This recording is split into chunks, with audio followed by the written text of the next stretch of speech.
Hello friends, this is Cara-Renee with B.Reborn Art and Healing, coming to you with my Sunday's Art of Truth for Sunday, November the 20th. Today I'm going to be creating around this beautiful image of this girl. And I'm going to go ahead and review the supplies that I'm going to be using. I am going to do a voiceover for a couple of reasons. One, the coughing is still occurring and I don't want to be hacking on the computer or on the videos. So, and that will also allow me to, again, control how the flow goes in terms of time and all the things that happen when we introduce mixed media kinds of things. So this is going to be a very simple project, though. It's not going to be truly mixed media. It's going to be more of a kind of a collage, kind of a scrapbooking type of feel to this canvas. And but this is the focal image, and the theme for this, or the truth that I am creating around here, is this truth that that Jesus says, "I will never leave you or forsake you." And when we're going through hard times, that's really hard to hold on to. When we are tired and we're alone and we feel like the onslaught of tragedy and difficulty and all of those things, adversity, they feel like they can overtake us. And yet he never leaves us. He's always there. If we can reach out and put our trust in something other than ourselves. And I believe that this is also true no matter what your belief system is. Obviously, I am coming from a place of Christian faith, and so that's where those are where my anchors are.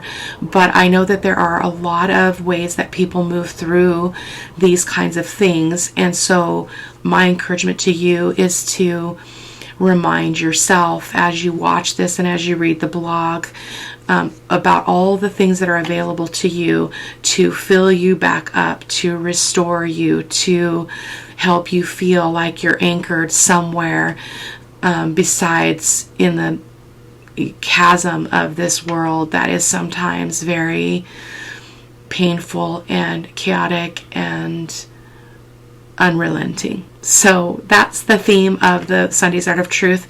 You can go over to the blog and read the inspiration for this and all of the things that I have to say about this topic over on the blog. The link to the blog will be in the description box. So let's go ahead and get going. I'm going to start by just collaging my papers on. In case I forgot to mention it, it has been several days since I created the video and now coming back to do the voiceover. I'm working on an 8x10 gallery depth canvas. I believe the depth is 1.5 inches and it measures 8x10. I'm going to be using my Liquitex fluid matte medium to apply the papers, and I'm just going to tear them up into a variety of sizes, both the She Decided paper as well as the vintage music paper. The She Decided paper, which I will show you here in a minute in a close-up, is just this really healing kind of conversation that talks about how she decided to do various healing things. So there's just a little bit of a snippet, but I love it because it's got this really great message about strength and courage and perseverance and all of those things that we are always kind of striving for. It is from SeanPetite.com subscriber library. I was on her design team for a few years ago, I think in 2019. And so she's got some great things in her subscriber library, which are free if you are just subscribed to her website. So yeah, and you just get emails, not a big deal, but really great artist over there, and has an entire stencil line that is really incredible. So I'm going to go ahead and turn the music on while I go ahead and collage these papers on, and I will be back when we are all done.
Just finishing up the collaging here.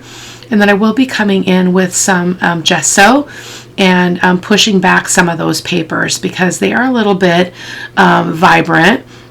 I probably would not need to, given that I already know the end result, but it's just a great way to kind of push back the color a little bit so it's not too overwhelming. I'm going to go ahead and stitch around, or I went ahead and stitched around all of my paper pieces. Again, this is a voiceover, so yeah, I don't like voiceovers because of the tense issue. I have struggled with that, but I hope that you understand what I mean. So now we're going to go ahead and come in with a gesso, and I'm just going to use an old card from my stash to scrape the gesso on, and then we'll be giving that a good dry and then applying some other mediums on the top. So I'll let you go ahead and watch.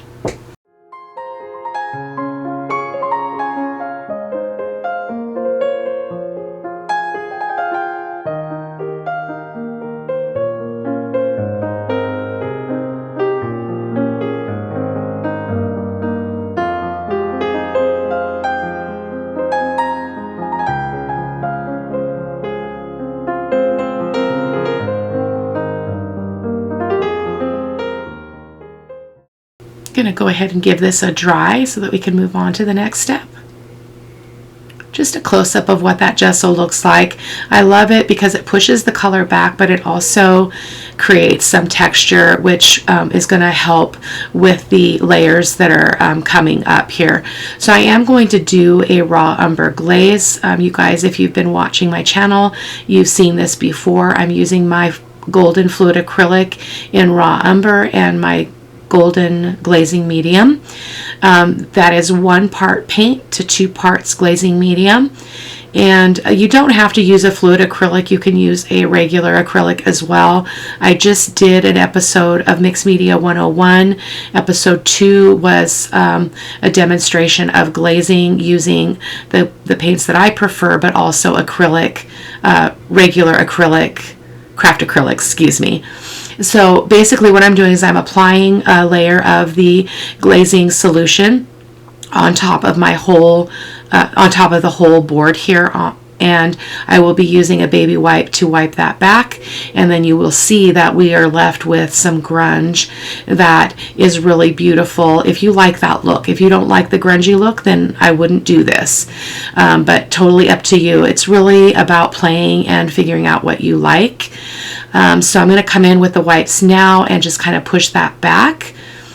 And I really love the vintage look, the grungy look that I get here. And I did have a little bit of trouble there at the top because my gesso was still a little bit wet there in the upper left-hand corner. But that is, again, easily rectified, as you'll see here in a moment.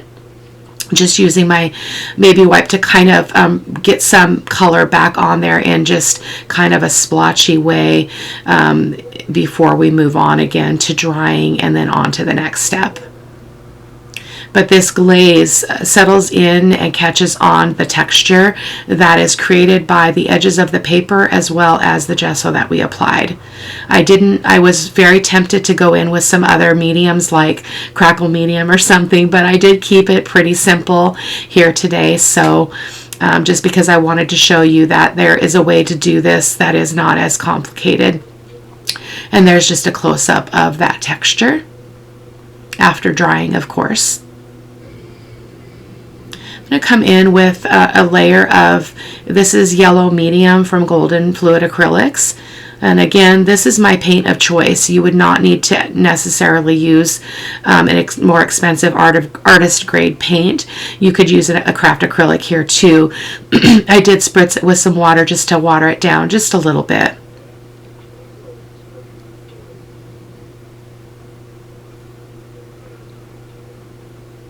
Just trying to clean that brush of that brown paint there. And again, just applying a whole layer. This didn't behave the way that I'm used to it behaving. Maybe I did not dry the base enough, but you'll see me kind of struggle a little bit with that because I am going to go ahead and try to dab some of this up as well.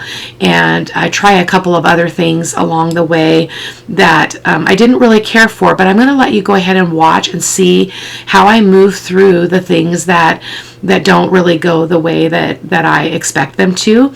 And this, for instance, I was trying to use the stencil and pull up a layer of that paint, but it just wasn't working.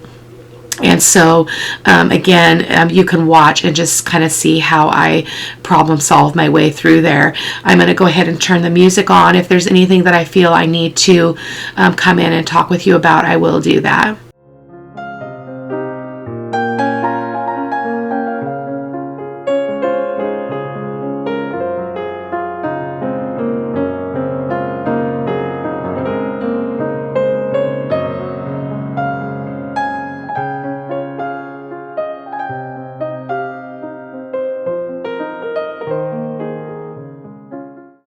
I just went ahead and grabbed another stencil. I forgot about that.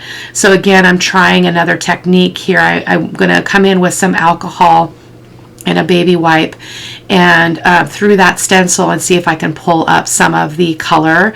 But it did not work. I did not like the look. And again, I don't know what was different. I do this technique all the time. So you see me trying that there. I do not like what it looks like. I'm going to apply a little bit more of the yellow paint. Brush that out, and then I'm going to take that wipe that already has alcohol on it, and I'm just going to kind of rub lightly across the whole surface. And as you can see there's parts that are getting lighter, and that's what the alcohol does. It will pull off the top layer of whatever the medium is on the top. You have to be really careful with alcohol though, because it can wreck a project. So I'm being very, very sparse with it, but you can see it did kind of create some contrast there between the darker base and then the white. So there's just a close-up of that. It looks way greener on the camera than it does in real life. So I'm coming in with that same stencil and my black archival ink from Ranger, and I'm going to do some stenciling in pretty much the four corners. As you can see here, I do switch that sponge out. It was a little bit hard and wasn't behaving exactly how I wanted it to, so I'm just grabbing another one there.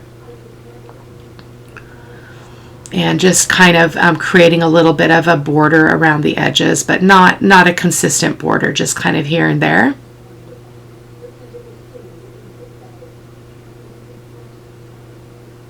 Just like that. I also did grab a stamp, and I'm going to go ahead and do some stamping with some script. There's that one. I don't know where I got this stamp. If you want script, I would just go ahead and go onto Amazon and just search for script stamp or vintage script or something like that, and you'll find some really cool options there. This might be a Stampendous. I'll see if I can look it up. If I remember, again, I have kind of a sick head right now, so I'll try to remember to do that.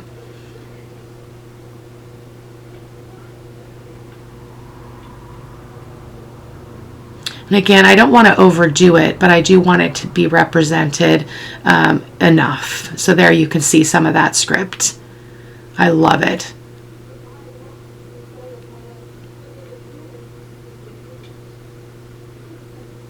And now I'm just going to kind of play around with my composition, I think. I thought there might be something else that I was missing. So this is a golden fluid acrylic in green gold, and I'm doing the same process. I am going to, I squirted it out there and added a little bit of water, and then I'm going to kind of put it here and there around the, I guess I splattered. I was thinking that I had kind of put it here and there, but again, it's been a few days, so my apologies. This didn't show up a lot, but in the close-up photos you can see the splattering. So I'm splattering with the green, and then I'm going to come in with the gold as well, I believe, if I remember correctly. Oh, and some acrylic white ink. So Oh, there, that's why I thought I did that. So just coming in with my finger and skipping around. I lost some of that green, the vibrancy of that green. I do come in off camera, and I used a soft pastel in green to kind of bring that back. But you'll see that again in the close-up photos at the end of the video. Going to splatter again with the golden fluid acrylic in iridescent gold fine. This is one of my favorite colors. I actually went and bought the 4-ounce bottle, so I shouldn't be needing any more of that for a while. I use a lot of it. So, and again, just splattering that around here and there, and then I will come in with acrylic white ink as well, just to create a little bit of interest in the background. A lot of that part in the center is not going to show because that's where our collage is going to be. I always still do the whole process on the whole substrate because I never know if I'm going to change my mind about my composition. So then I don't have to worry about that, and I can just kind of go with what I want to do, knowing that my background is completely covered. And here is there's a close-up, so you can see a little bit of that green. And then this is the acrylic ink in white from Liquitex. I do need to find another brush here. I think I struggled a little bit. I don't know about you guys, but when you're not feeling well, nothing really rolls very smoothly. I'm not feeling terrible even when I was creating this, but definitely still struggling. And as you can probably tell by my voice, I really gravelly, which is highly unusual for me. But anyway, so gave that a quick dry as well. Just going to pat it a little bit with a paper towel. I want to make sure there's no bigger drips that are wet. So now I'm going to let you just kind of watch how I kind of fiddle around with the composition. I didn't really make a very good mental note about the layout that I really liked, and so I'm going to fuss a little bit with this here, but I'll let you go ahead and watch that. I'm just going to turn the music on for a few minutes, and I'll be back with you.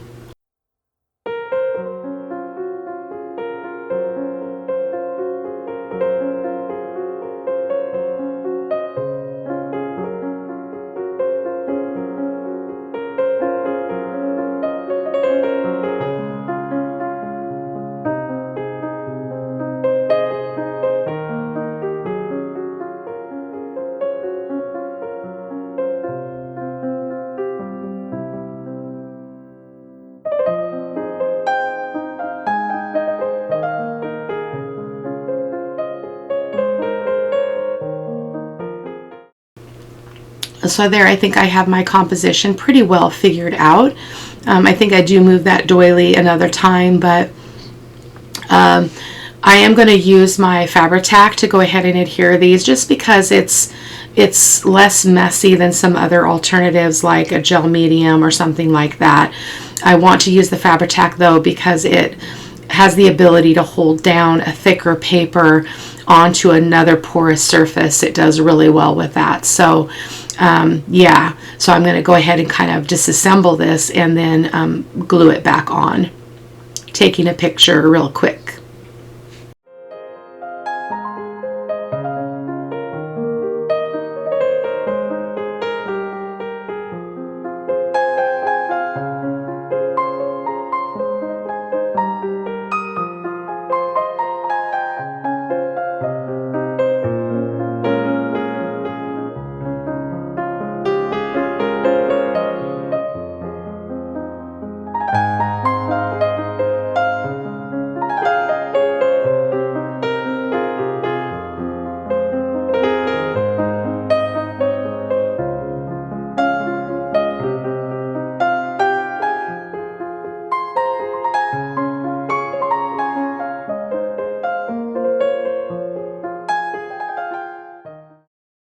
I think, as I mentioned in the beginning, what I was really going for here was kind of a scrapbook layout kind of feel, like something you would do in a book.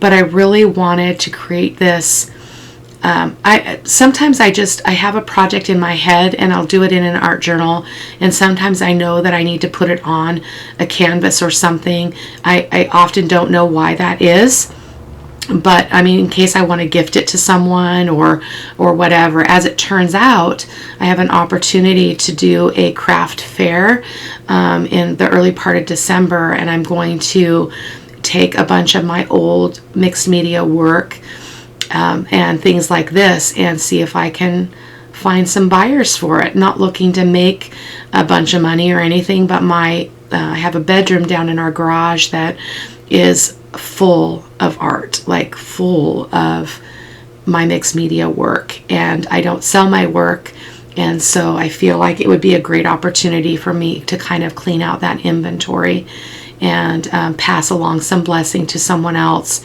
And I won't be selling it at the price that I would if I were doing this for profit. So hopefully I'll be able to move some of it. That will be really awesome. Hopefully that's going to work out. I'm hoping to get down there this weekend and pull the pieces out that I want. So there we go. She is all put in place. I think this girl is gorgeous. I used this image for a challenge in one of the Facebook groups that I'm a part of, and I just love the vibrancy of this girl, her smile, her face, and then the colors, the pink and the green was really pretty, and it kind of eased me into the fall, thinking about fall here a bit to go. So yeah, I love it. I'm just putting a little bit of washi tape. I selected 2 different kinds from my stash, and I'm just putting a little bit of an accent down there in the lower left hand corner, a couple different kinds, and then I'll be using a piece of, I can never remember, burlap. It's burlap that has like a plastic backing on it, so I'll be using that to put my sentiment on, and I'll be stitching around that, but I will speed through that process or cut it out so that you don't have to listen to my sewing machine. So that's the burlap that I'm going to be using. And then believe always. I think it's supposed to say always believe. I'm not sure if I did that backwards. I guess it works either way. We'll see. Again, it's been a while. So got that stitched up. I'm going to do a little bit of inking here. I guess it could say always believe or believe always. I guess there's no right or wrong. It's not in front of me, so I can't remember how I actually did it or how it was actually supposed to be. No worries.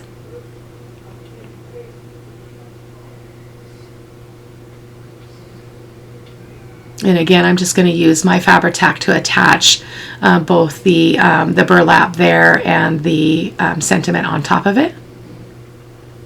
And then we will be done. Off camera, I will paint the sides of the panel with some of the raw umber paint, and it'll be ready for somebody to be blessed by it. So I hope that you guys enjoyed this, and I hope that you'll hop on over to the blog so that you can read about the inspiration for this piece. I am a believer. Faith is at my core, and so the truth that He never leaves us or forsakes us is a very, very important truth for me in my life. So if you're interested in reading about that, you can head over to the blog. The link to the blog is in the description box. Thanks so much for stopping by. Take care. Bye-bye.